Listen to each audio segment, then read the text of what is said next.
Club ഫുട്ബോളില് Barcelona, PSG, Inter Miami എന്നീ ടീമുകളിലായി നിരവധി പ്രമുഖ പരിശീലകർക്കൊപ്പം പ്രവർത്തിച്ച അനുഭവസമ്പത്തുള്ള താരമാണ് അർജന്റൈന് ഇതിഹാസം ലയണൽ മെസ്സി. തന്റെ കരിയറിലെ ഏറ്റവും മികച്ച പരിശീലകനായി അദ്ദേഹം തെരഞ്ഞെടുത്തത് പെപ് ഗ്വാർഡിയോളയെയാണ്. ബാഴ്സലോണയെ ഇന്നത്തെ നിലയിലേക്ക് ഉയർത്തുന്നതില് ഗ്വാർഡിയോള വഹിച്ച പങ്ക് വളരെ വലുതാണെന്നും മെസ്സി വ്യക്തമാക്കിയിട്ടുണ്ട്. പെപ് ഗ്വാർഡിയോളയെക്കുറിച്ച് മെസ്സി പറഞ്ഞത് ഇങ്ങനെ: കരിയറില് എനിക്ക് ലഭിച്ചതിൽ വെച്ച് ഏറ്റവും മികച്ച പരിശീലനം പെപ്പിന് കീഴില് കളിക്കുമ്പോഴായിരുന്നു.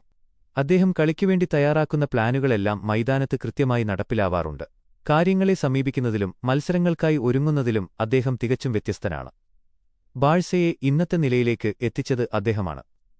ഒരു ഫുട്ബോൾ താരത്തിന് വളരാന് ആവശ്യമായതെല്ലാം അദ്ദേഹം പഠിപ്പിച്ചുതരും. പെപ്പിന് കീഴില് കളിച്ചിട്ടുള്ള ആർക്കും ഇതേ അനുഭവമാകും പങ്കുവയ്ക്കാനുണ്ടാവുക. 2008-ലാണ് പെപ് ഗ്വാർഡിയോള ബാഴ്സലോണയുടെ മുഖ്യ പരിശീലകനായി ചുമതലയേൽക്കുന്നത്. അദ്ദേഹത്തിന് കീഴില് 3 ലാ ലിഗ കിരീടങ്ങളും 2 യുവേഫ ചാമ്പ്യൻസ് ലീഗ് ട്രോഫികളും ഉൾപ്പെടെ നിരവധി ചരിത്രനേട്ടങ്ങളാണ് ബാഴ്സ സ്വന്തമാക്കിയത്. ഗ്വാർഡിയോളയുടെ കീഴില് ബാഴ്സലോണയ്ക്കായി ഇറങ്ങിയ 219 മത്സരങ്ങളിൽ നിന്ന് 211 ഗോളുകളും 94 അസിസ്റ്റുകളുമാണ് മെസ്സി നേടിയത്.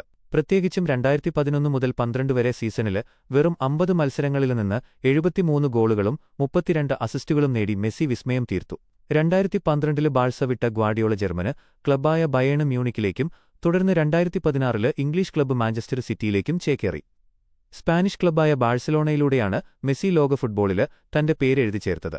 ബാഴ്സയുടെ ചരിത്രത്തില് ഏറ്റവും കൂടുതൽ ഗോളുകളും അസിസ്റ്റുകളും നേടിയ താരം കൂടിയാണ് അദ്ദേഹം. ബാഴ്സയ്ക്കായി ആകെ 672 ഗോളുകളും 303 അസിസ്റ്റുകളുമാണ് മെസ്സി സ്വന്തമാക്കിയത്.